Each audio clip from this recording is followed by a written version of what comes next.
Pour les terminales de spécialité, chapitre dénombrement, question très facile, très simple, qui arrive assez souvent. Eh bien, quel est le nombre d'anagrammes pour être original? Eh bien, du mot anagramme. Donc, en fait, ici, dans un premier temps, on va rappeler la définition d'une anagramme. Donc, une anagramme est un mot obtenu en permutant eh bien, les lettres d'un mot. Donc, autrement dit, par exemple, je peux mettre A ici, après, je peux permuter ici le G, puis après, je remets ici le N, le A, et après, je réécris gramme. Voilà, et ça, ici, on a bien un anagramme, d'accord?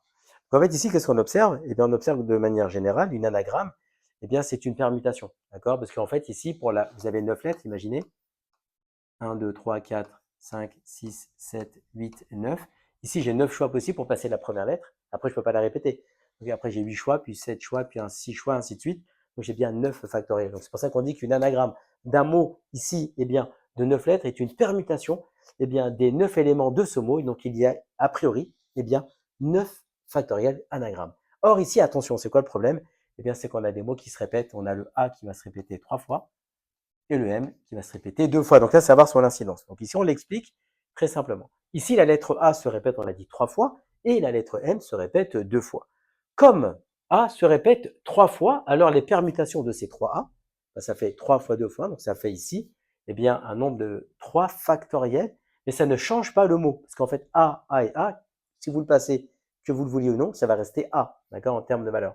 Et donc, ici, si je reprends, on dit comme A se répète 3 fois, alors les permutations de ces 3 A, ici, qui sont au nombre de 3 factoriels, ne changent pas le mot, de sorte, donc ce qui est très important, que l'on a compté dans les 9 factoriels anagrammes. Donc, c'est-à-dire, en fait, on a compté 3 factoriels d'anagrammes en trop, parce que, en fait, l'incidence des A, en termes de signification, ça ne va pas avoir comment dirais-je, de sens. Ça ne changera pas le mot, d'accord? Donc ici, il faut donc diviser le 9 factoriel eh bien, par 3 factoriels.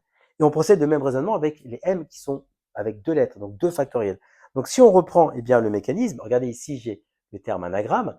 Donc je sais que c'est une permutation donc, de 9 factoriels.